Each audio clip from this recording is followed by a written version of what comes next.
Mm, mm. Hey y'all, it's Lori and Holly. We're back. Coaches on call here. So hard conversations today. Let's talk about it. Holly, you always bring it. You're like, did you see? Of course, sometimes I do, sometimes I don't, but you saw in a Facebook group.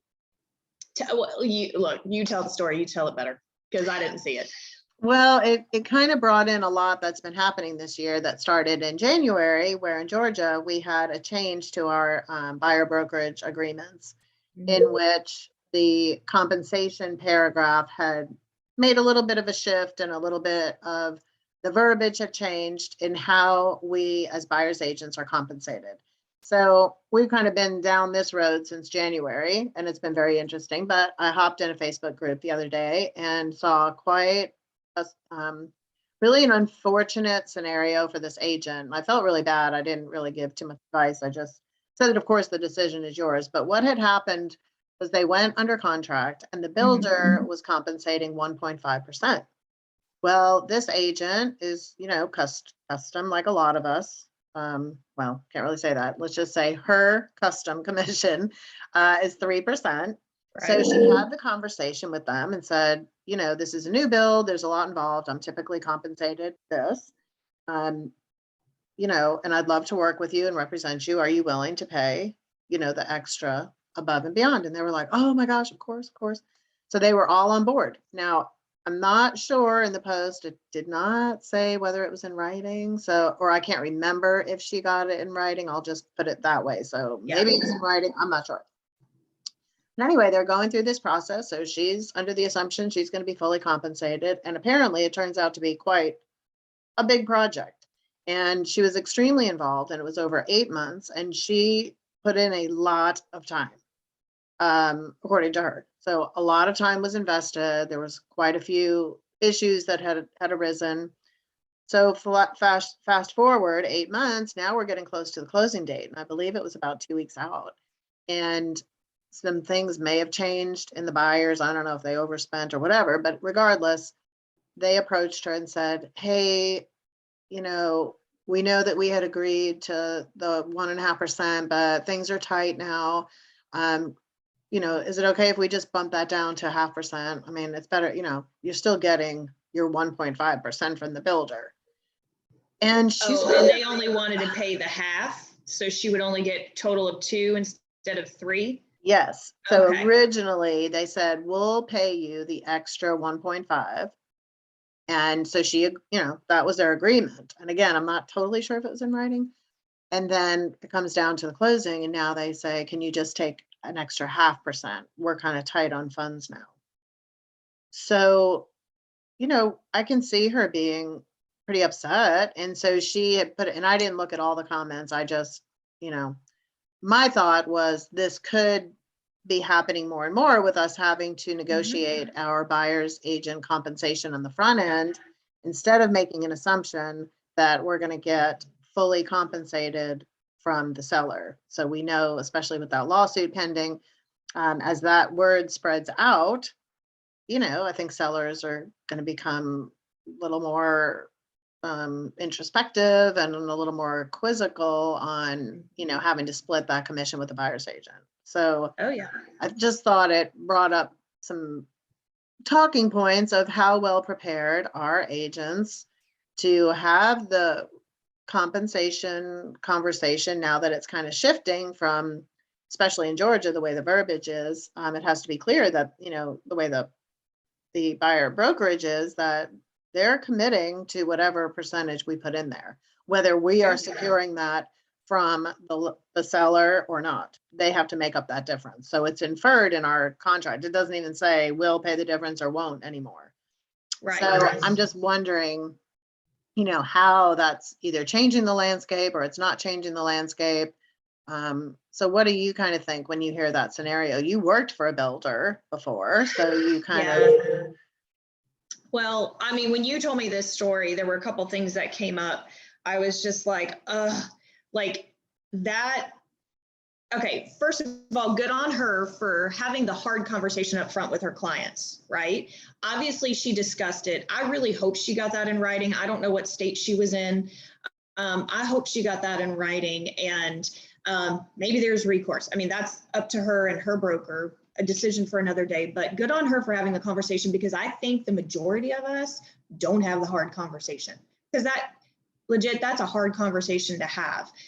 I think you can practice it over and over again, of course. Yeah, definitely practice that. But I think going to them and saying, will you compensate me the difference? Or, okay, this is how I make a living, and, I expect to be compensated, or however you're going to put it. I think that's still a hard conversation to have, but her clients agreed to it. So now what do you do? I'm like, oh my gosh, that's just kind of there's so many factors in play there. It's like, okay, yeah, they came back on their word, and now you're sympathetic because, yes, a lot of things are going on in the market. Interest rates are going up. Maybe they're barely qualifying for this. I mean, I don't know. We don't know all the scenarios in that, but mine is, oh, what do we do now? Like, I was like, what does she do? Does she go back and ask? Well, they're saying no, they're only going to pay half. Are you going to just settle for that? Or are you going to go back to the builder / listing broker, whoever it is, and ask for the additional compensation? I mean, to me, that is a conundrum that I don't know. And what would I advise? I mean, that I'm kind of stuck on that as to what to advise. I'm curious. I know you didn't read all the comments, but what were people saying, and what did you say to her? Because to me, it's like, yeah, you had a hard conversation, good on you, but now what do you do?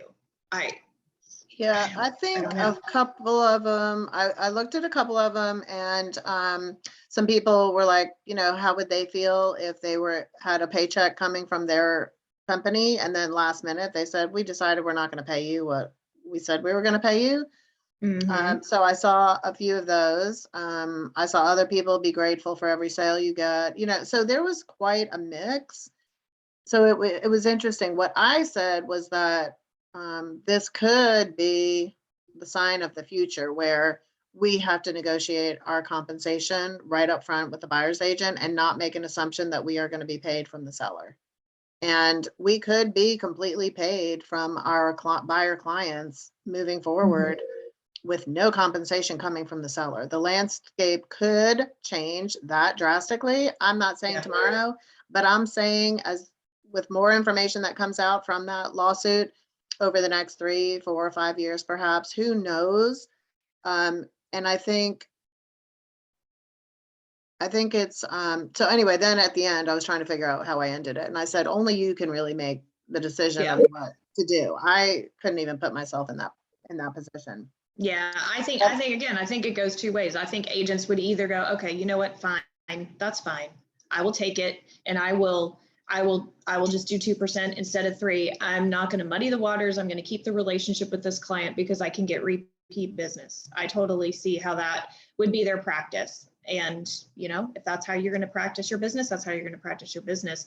But I think that there could be the other side where agents are like, no, this is how I make a living, and I am due this additional percentage, and they're going to go for it. And how you go for it, and the means and the actions and all of that stuff, that's a little beyond my scope of how to advise somebody on to do that. But that then also brings into what were we talking about before, as far as your compensation goes. Are you gonna make that a business practice to take less all the time? Well, so I feel like we create our own problems. Yeah.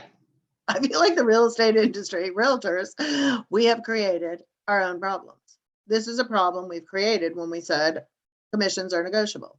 Yeah. And there's no standards. I mean, we would never go to our accountant and say, are you negotiable on what you're going to pay me? Like, how many of us really do that? How many of us go to the grocery store, get the bill, and say, will you take less? Never. I never. I mean, we don't do it. You get your attorney and say, can you cut me a deal today? And then get half of the result from him and then say, I don't want to pay you that much. Can you do it for less?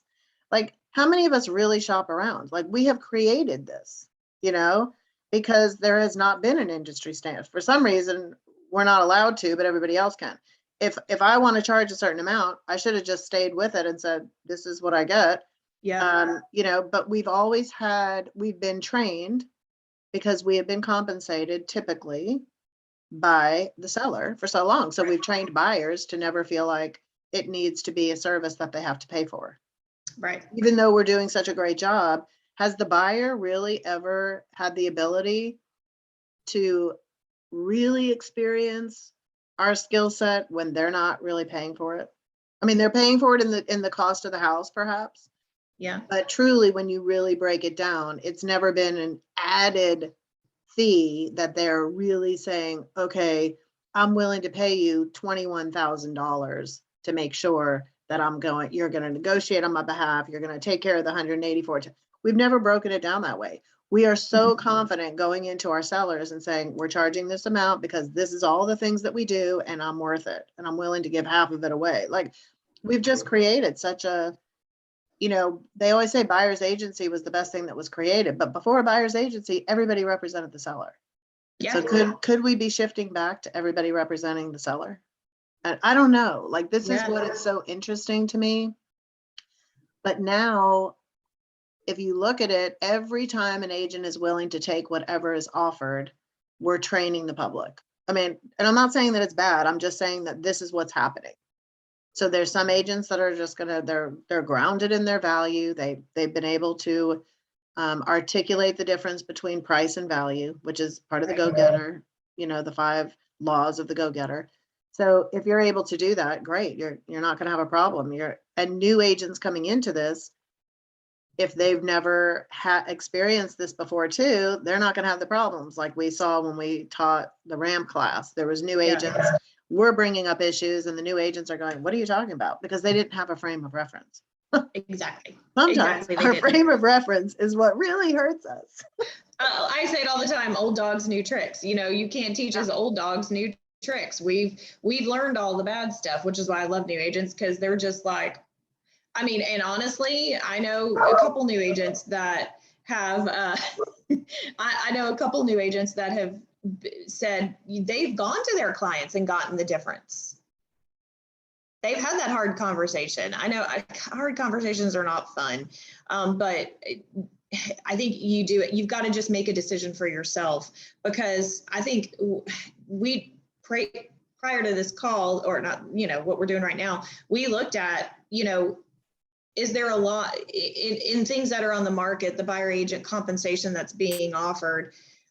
Is there a lot of differences at this point in time? Well, and let's you take a know, look. you know, looking at it, like, I mean, there's still some 3%ers out there. Like, a good majority of it is what it looks like. But yeah, we're going to see. So are you going to take, you know, this is, you know, that third one down is offering 2.5%. Are you going to go for the extra 0.5% on a $595,000 house?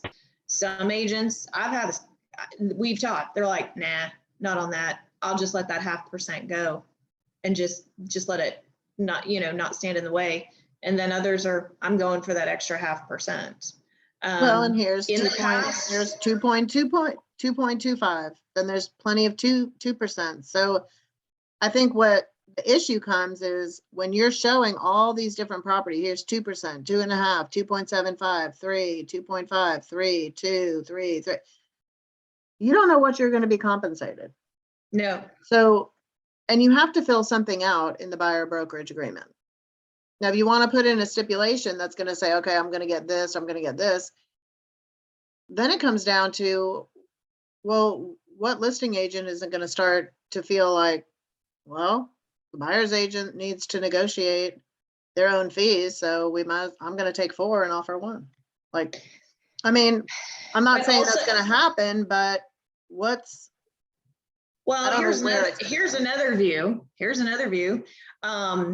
One of the agents in our office, she'll look at that. You know, she's looked at that. She's looked at what the buyer agent gets compensated for when she represents buyers. If it's 2%, 2.5%, anything below 3, she is calling that listing agent. And and I've done this before. I only had to do this one time, and I got instead of 2, I got 3 because I called the listing agent and said, I have a BBA signed. I don't want to ask my buyer for the extra percent. And she said, okay, I'll split it with you, and I'll give you 3 and I'll take 2.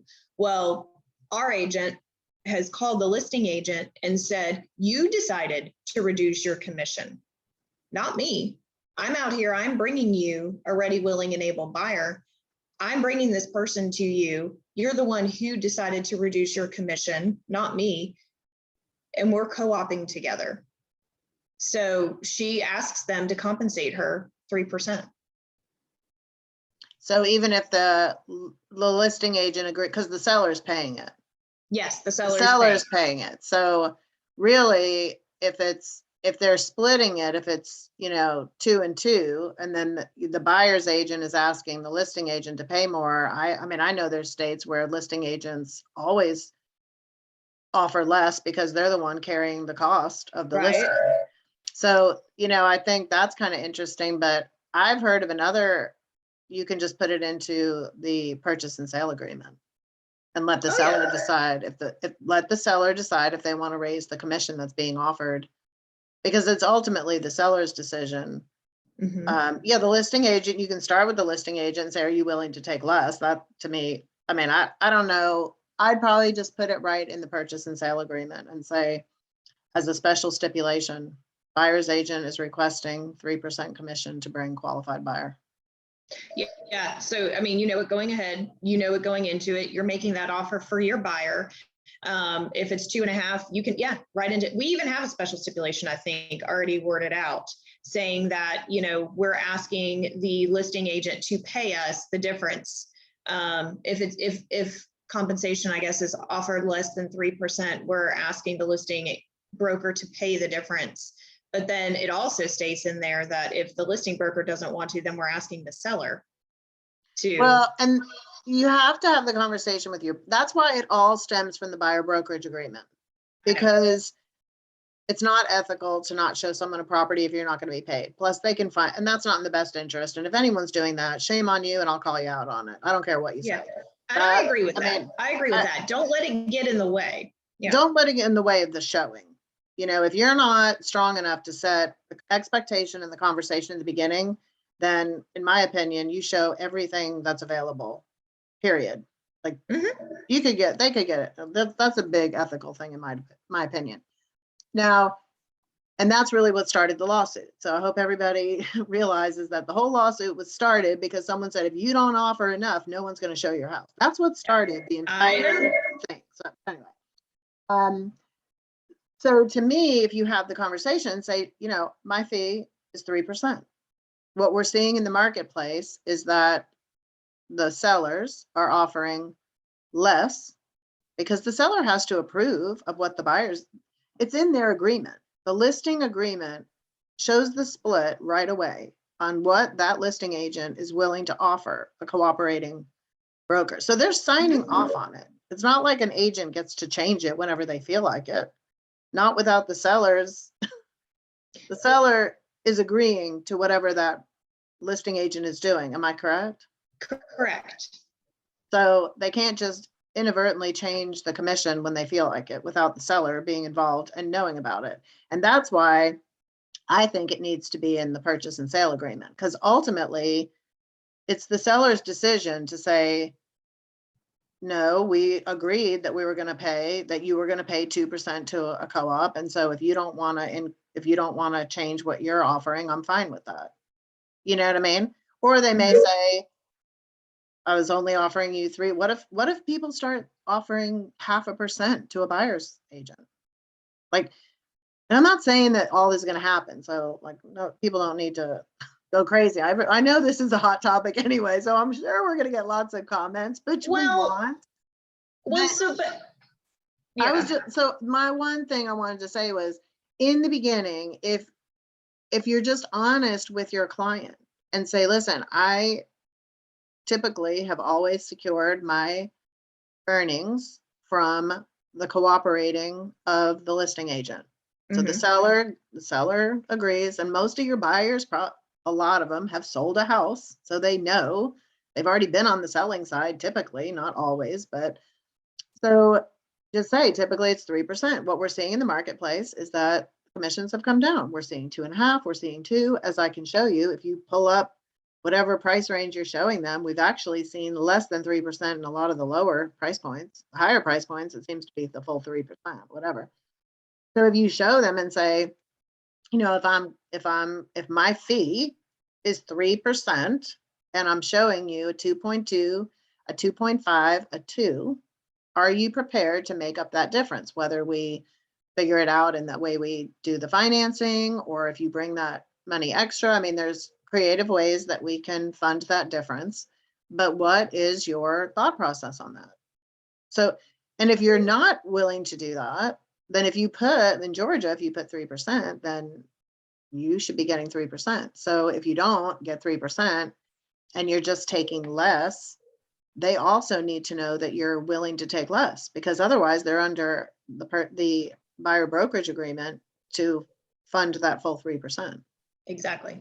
So you're kind of breaking the agreement. I guess it's not a big deal, but if they need to understand that if you're not going to charge the 3%, if you're willing to take 2% or 2.5, that I think also needs to be in writing for a level of comfort for them.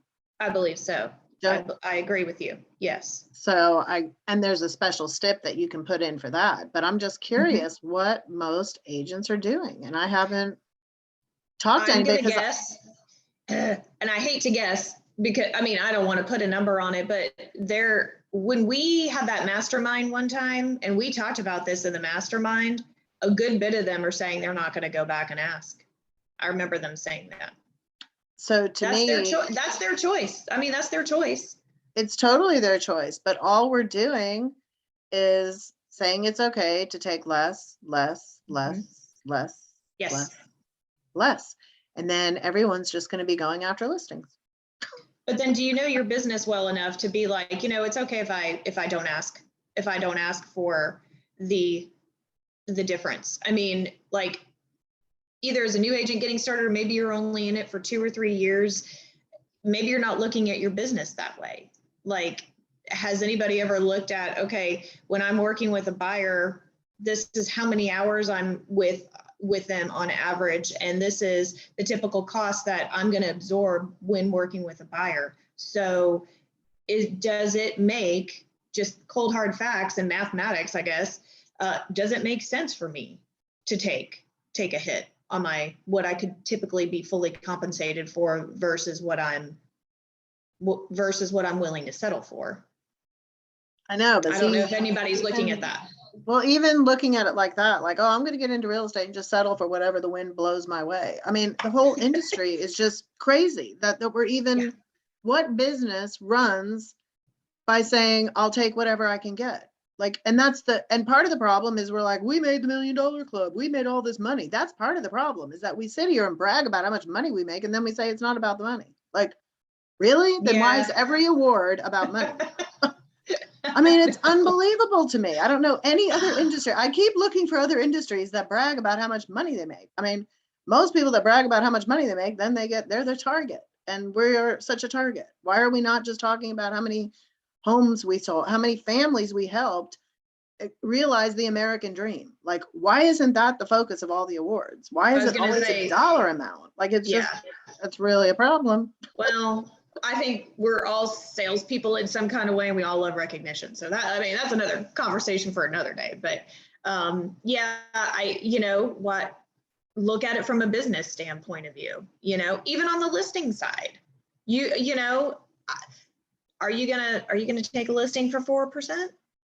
Does that really work? I mean, all the marketing you may have to do, which to me, we're gonna start marketing properties more. Like, let's just be honest. I know things are, shifting, but you're to start having marketing costs now.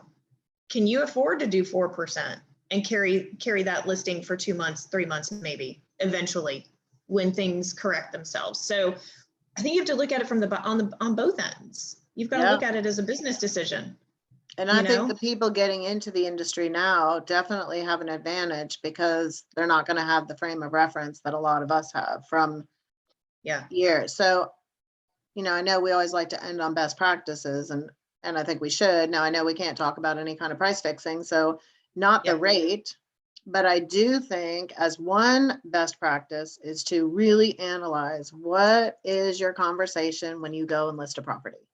How do you break down the compensation paragraph, what you're offering to a co-op, you know, what cooperating means. And I think you really need to outline that on the listing side.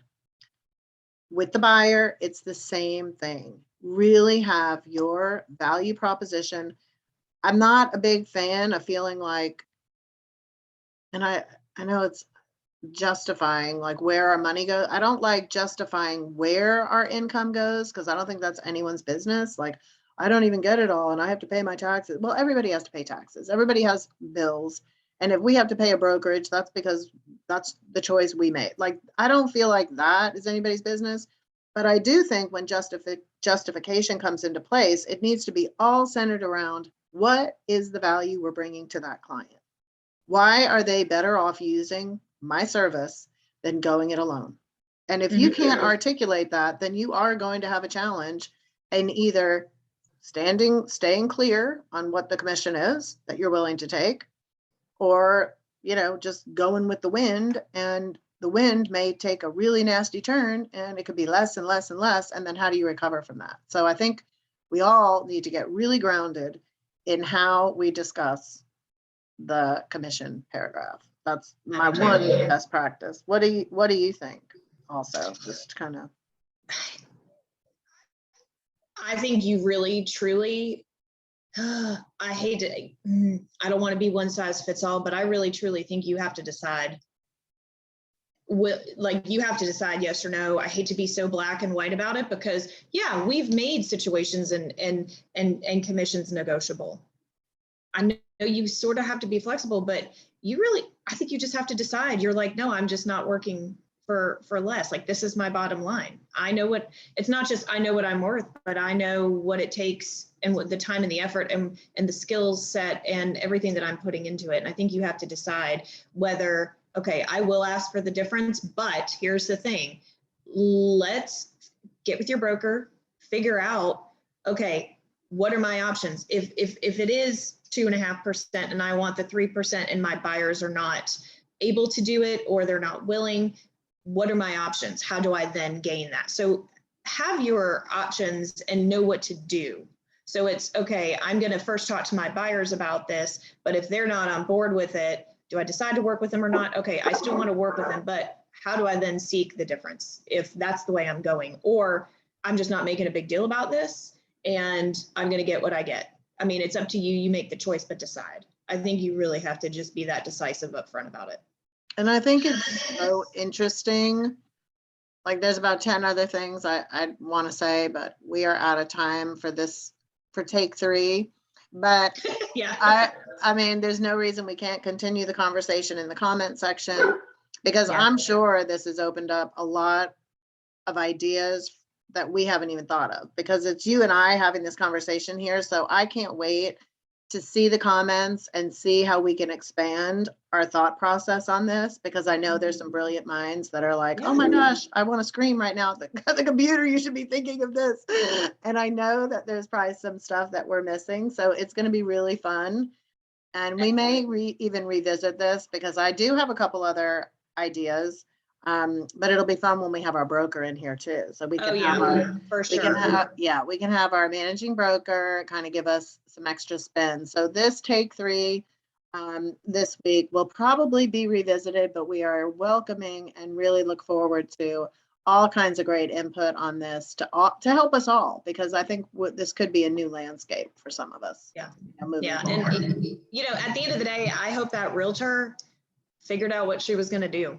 And I'd love to hear how that ended. I really would love to hear if, she just let it go with her people because they said, no, things are tight now. We can't pay you the difference except for the 0.5%. And how she resolved that. So I'm going to go back to that group and see if I can find an update. Yeah, I wonder if there's an update. I hope she doesn't leave it, he or she doesn't leave us hanging on that. So, I know. So stay tuned. I'll let you know. okay. I know. Sounds All right. good. Well, until All right, take y'all. 4, everybody, this has been Coaches on Call. We will see you soon.